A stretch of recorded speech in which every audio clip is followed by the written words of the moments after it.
দ্বাদশ জ্যোতির্লিঙ্গের অন্যতম জ্যোতির্লিঙ্গ ঝাড়খণ্ডে অবস্থিত বাবা বৈদ্যনাথ ধাম। গত ফেব্রুয়ারি মাসের 4 তারিখ বুধবার বাবারটাকে সাড়া দিতে একাই বেরিয়ে পড়েছিলাম নতুন চালু হওয়া অমৃত ভারত এক্সপ্রেসে করে বৈদ্যনাথ ধামের উদ্দেশ্যে। চলুন সেই সব অভিজ্ঞতাই থাকছে আজকের এই ভিডিওতে।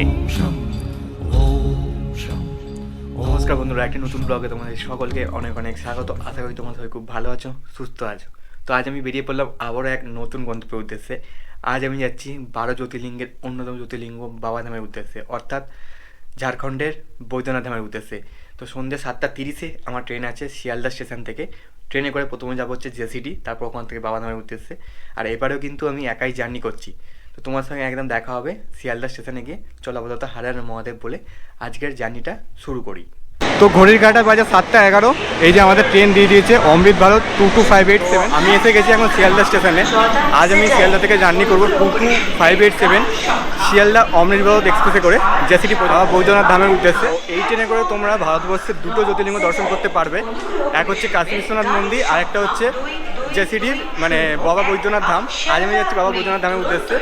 এই যাত্রাপথে আমি কভার করবো হচ্ছে টোটাল হচ্ছে 318 কিলোমিটার জেসিডি পর্যন্ত, আর আমাদের এই ট্রেন কভার করবে হচ্ছে 717 কিলোমিটার বেনারস পর্যন্ত। চলো আমার কোচের দিকে যাওয়া যাক। S3 আমার কোচ। তো এই হলো আমাদের কোচ।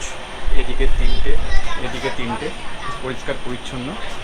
আর এখানে আছে একটা মিরর আয়না, আর এখানে আছে চার্জিং সকেট, উপরে আলো পাখা যেমন নর্মালি থাকে আর কি। আর এখানে আছে প্রত্যেকটা বেডের জন্য আর কি আলাদা আলাদা করে চার্জিং সকেট। এখানে আছে বোতল হোল্ডার প্রত্যেকটা সুইচের জন্য। এখানে অ্যানাউন্সমেন্টও হচ্ছে কোন কোন স্টেশন আসছে। এইদিকে সাইড আপার সাইড লোয়ার। এই ট্রেনের কোচের কথা যদি বলি, এই ট্রেনে আছে টোটাল 16টা কোচ, তার মধ্যে আছে 8টা জেনারেল, 8টা স্লিপার। তোমরা যদি মানে রিজার্ভেশন না পাও তাহলে কিন্তু জেনারেলে করে ট্রাভেল করতে পারো।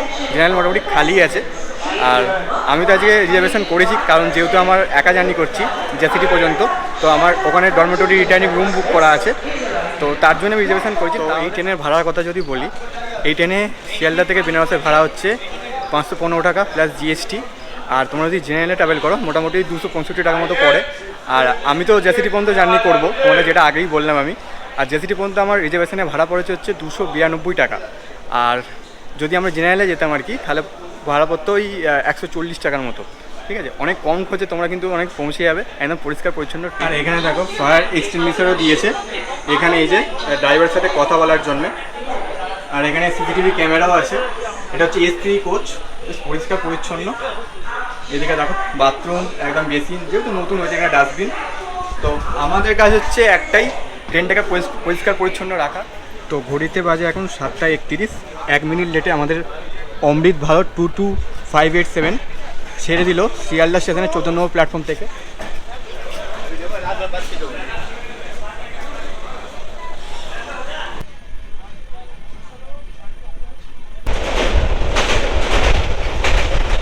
তো আমি এখন অমৃত ভারতে আপার বাথরুমে উঠে রাত্রে ডিনার করছি। আর এই ট্রেনে কিন্তু তোমরা কোনো প্যান্টিকার পাবে না, কিন্তু অনবোর্ড এই ক্যাটারিংয়ের ফেসিলিটি কিন্তু তোমরা পেয়ে যাবে। তো আমি তো বাড়ি থেকে খাবার নিয়ে এসেছি, সেই খাবারটাই খাবো। এই যে বাড়ি থেকে মা করে দিয়েছে রুটি আর এখানে আলু ভাজা, এটাই আজকে আমার রাতের ডিনার। তো ট্রেন কিন্তু খুব ভালো স্পিডে ছুটছে। আর শিয়ালদা থেকে মাত্র 6টা স্টেশন পরে তোমরা বেনারস পেয়ে যাবে।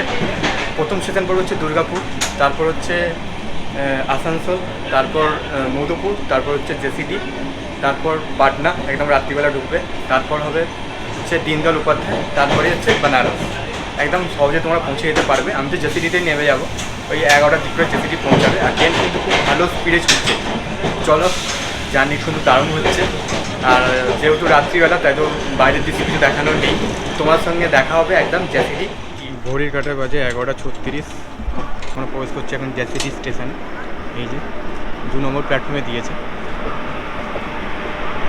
শিয়ালদা থেকে 318 কিলোমিটার যাত্রা অতিক্রম করে আমি এখন এসে গেছি জেসিডি স্টেশনে। আর মোটামুটি আধা ঘন্টার মতো ট্রেন লেট। আর ট্রেনটা খুবই ভালো ছিল, তোমাদের রিকমেন্ড করবো তোমরা এই ট্রেনটা করে ট্রাভেল করো যারা বেনারস যেতে চাইছো বা যারা জেসিডি আসতে চাইছো আর কি। আর এবার আমি এখান থেকে আমার ডরমেটরি রুম বুক করা আছে, মানে ডরমেটরি বুক করা আছে রেলওয়ে। তো সেখানে যাবো, সেখানে গিয়ে চেক ইন করবো। এখন অলমোস্ট বাজে 11:41। তাড়াতাড়ি কি চেক ইন করি, চলো। ঘড়ির কাঁটায় বাজে এখন দেখো 11:44। আর এই হলো পুরো জ্যাসিটি স্টেশন। এবার এখান থেকে আমাকে রিটার্নিং রুমের চেক ইন করতে হবে। যে এই যে এরকম একটা পার্চি দিয়ে দিয়েছে। এবার এখান থেকে আমাকে যেতে হবে টিটি অফিসে, সেখান থেকে চেক ইন হবে আর কি ফাইনাল। তো ভাই আমি পেয়ে গেছি। এই যে প্রথমে 7 নম্বর কাউন্টার যেতে হলো, তারপর টিটি অফিসে যেতে হলো, সেখান থেকে অ্যাপ্রুভ করে দিল। এবার আমি এই যে সিঁড়ি দিয়ে এখন যাচ্ছি আমার এসি বেডের দিকে। এসি ডরমেটরি বুক করা আছে আর কি, সেই দিকে আমি এখন যাচ্ছি। তো এই হলো আমার ডরমেটরি, ঠিক আছে। এই যে আমি পার্চিতে চলো প্রবেশ করি। এই বিশাল বড় আর অনেক লাইট আছে এখানে। 1 2 3 4 5 6টা এসি আছে। 1 2 3 4 5 6 7 8টা বেড আছে। 250 টাকা করে পড়বে এই সব বেডগুলো, ঠিক আছে। প্রত্যেকটা বেডের কাছে সুইচ বোর্ড আছে আলাদা আলাদা করে, সেপারেট করে। আর লেডিস এবং এইটা হচ্ছে লেডিস, এটা হচ্ছে জেন্টস, আলাদা আলাদা করে টয়লেট আছে, বেশ পরিষ্কার পরিচ্ছন্ন। অনেকগুলো পাখাও আছে। গরমকালে তোমরা যদি আসো, যদি এটা বুক করো আর কি, 250 টাকা লাগে, কোনো অসুবিধা হবে না। গুড মর্নিং ফ্রম জ্যাসিটি স্টেশন। এখন আমি এই যে মেমু ট্রেনের উপর বসে আছি। এখন যাচ্ছি এই জেসিটি থেকে মেমু ট্রেনে করে বৈদ্যনাথ ধামের উদ্দেশ্যে। মানে বৈদ্যনাথ ধাম বলে একটা স্টেশন আছে, সেখানে যাচ্ছি। সেখান থেকে কিছুক্ষণ মোটামুটি 10 মিনিট হেঁটে গেলে তোমরা পেয়ে যাবে হচ্ছে বৈদ্যনাথ ধামের যে মন্দির আছে সেই মন্দির। তো জেসিটি স্টেশনের বাইরে থেকে অটো পাওয়া যায়, 20 টাকা করে অটো নেয় ভাড়া। এই হলো জেসিটি স্টেশন। স্টেশন থেকে এই দিক দিয়ে তোমাদের বাইরে বেরোতে হবে। এই যে এটা হচ্ছে বাহির পথ। এদিক দিয়ে বেরোলেই বেরিয়েই তোমরা বৈদ্যনাথ ধাম যাওয়ার যে টোটো বা অটো এদিকেই পাবে। চলো আমি গিয়ে তোমাদের দেখিয়ে দিচ্ছি। যে বাইরে বেরোলেই তোমরা দেখতে পাবে এখানে অটো বা টোটো। মেন রাস্তায় গেলে ওখান থেকে আরও অটো পেয়ে যাবে, যেখানে শেয়ারে তোমরা যেতে পারবে, 20 টাকা করে ভাড়া নেয়। তো আমি যেহেতু সামনে ট্রেনটা দেখতে পেলাম, তাই এই যে টিকিট কেটে নিয়েছি, 10 টাকা করে টিকিট। আর এখন ঘড়ির কাঁটা বাজে হচ্ছে 5:30। এখান থেকে বেশিক্ষণ টাইম লাগে না, 10 মিনিট মতো টাইম লাগে। চলো আপাতত বাবার মন্দিরে পুজো দেওয়া যাক। আর বৈদ্যনাথ ধাম স্টেশন থেকে নেমে এবার আমি হেঁটে হেঁটে যাচ্ছি বাবা বৈদ্যনাথ মন্দিরের উদ্দেশ্যে। এখান থেকে মোটামুটি ওই 1.5 কিলোমিটার রাস্তা, আর আমি হেঁটেই যাচ্ছি। তোমরা চাইলে টোটো করেও যেতে পারো। এই যে বৈদ্যনাথ স্টেশন থেকে বাবা মন্দির মোটামুটি এখান থেকে এই যে 1.5 কিলোমিটারের রাস্তা, মোটামুটি 14 মিনিট টাইম লাগে। আমি হেঁটেই যাচ্ছি, তোমরা চাইলে টোটো করেও যেতে পারো। এই হলো টাওয়ার চক। তোমাদের জেসিটি স্টেশন থেকে অটো করে আসো, এই টাওয়ার চকে তোমাদের নামাবে। এখান থেকে বাবার মন্দির মোটামুটি 800-900 মিটারের মতো এদিক দিয়ে যেতে হবে। এবার আমি যাব বাবার মন্দিরের দিকে। তো এই যে বাবার মাথায় জল ঢালার জন্য জল, বেলপাতা, ফুল আমি নিয়ে নিয়েছি। এবার যাচ্ছি এই যে জেনারেল লাইনের দিকে। তোমরা চাইলে এখানে ভিআইপি লাইনও ব্যবহার করতে পারো, 300 টাকা করে দেখলাম। আর আমি আপাতত জেনারেল লাইনেই যাচ্ছি। পুজো দেওয়ার ফুল, বেলপাতা, গঙ্গা জল আপনারা সব জায়গাতেই পেয়ে যাবেন। আপনারা চাইলে কিনতে পারেন, অথবা তাহলে শিবগঙ্গা থেকে জল তুলে বাবাকে অর্পণ করতে পারেন। এই হলো জেনারেল লাইনে যাওয়ার রাস্তা। আপনাদের সাথে যদি কোনো বড় ব্যাগ থাকে, তাহলে যে কোনো প্যানার দোকানে রাখতে পারেন। অবশ্যই সেই জায়গা থেকে প্যানা কিনতে হবে, তাহলেই ফ্রি হয়ে যাবে। মন্দিরের নিজস্ব কোনো লকারের সিস্টেমের ব্যবস্থা নেই। এই যে পুজোর ডালা আর জল আমি নিয়ে নিয়েছি বাবার মন্দিরে পুজো দেওয়ার জন্যে। এখন জেনারেল লাইনে দাঁড়িয়েছি। তোমরা চাইলে এখানে ভিআইপি লাইনের ব্যবস্থা আছে, 300 টাকা করে নিচ্ছে ভিআইপি লাইন।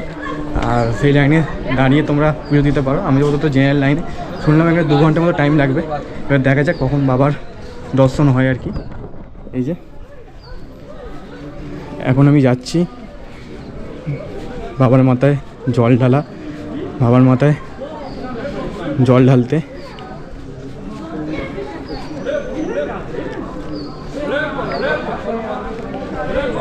চলো, হর হর মহাদেব, হর হর মহাদেব।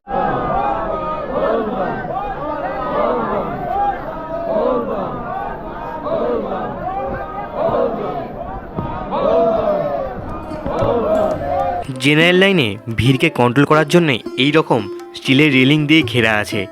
ওপর নিচে মিলিয়ে মোটামুটি 14-15টা পাক খেতে হবে, তারপর আপনারা প্রবেশ করতে পারবেন বাবার মন্দিরে। কিছুটা যাওয়ার পরেই জেনারেল লাইন আর ভিআইপি লাইন সব এক হয়ে যায়।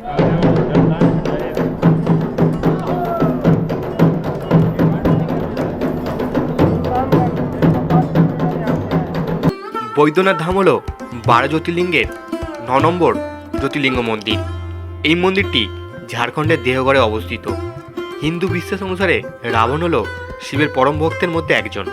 তাই রাবণ যখন শিবকে নিয়ে যাচ্ছিল লিঙ্গরূপে, কিন্তু শিবপুত্র গণেশের ছলনাতে রাবণ শিবলিঙ্গ নিয়ে যেতে পারেনি লঙ্কায়। সেই শিবলিঙ্গ বৈদ্যনাথ নামে আবির্ভাব ঘটে। বৈদ্যনাথ মন্দিরের পাশাপাশি এখানে আছে আরও 21টি বিভিন্ন দেবদেবীর মন্দির। এছাড়াও আছে 51 সতীপীঠের মা পার্বতীর জয় দুর্গা মন্দির। এইখানে সতী মায়ের হৃদয়ে পড়েছিল, তাই এই মন্দিরটি শিবশক্তিপীঠও বলে। আপনারা গেলে দেখতে পাবেন বাবার মন্দির থেকে মা পার্বতীর মন্দিরের মধ্যে লাল সুতো দিয়ে গাঁটবন্ধন করা আছে। প্রত্যেক বছর শ্রাবণ মাসে বিহারের সুলতানগঞ্জ জেলা থেকে হাজার হাজার ভক্তের গঙ্গাজল নিয়ে প্রায় 100 কিলোমিটার হেঁটে আসে বাবার মাথায় জল ঢালতে। এছাড়া ওই সময় বিভিন্ন রাজ্য থেকে প্রচুর ভক্তের সমাগম ঘটে।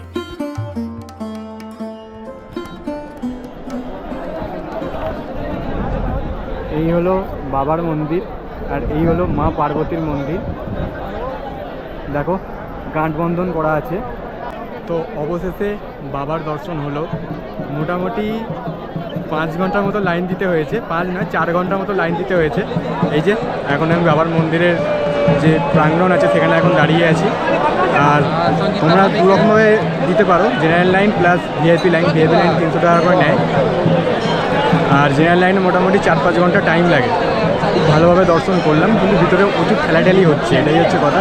নর্মাল লাইন কিন্তু ঠেলাঠেলি হচ্ছে। এটা প্রশাসনকে বলবো যেটা গ্যাদারিং যাতে না করে আর কি। মানে সবাই দর্শনের উদ্দেশ্যে আসছে, তো সবাইকে ভালোভাবে দর্শন করতে দিন, এটাই বলা। আর আর মহাদেব।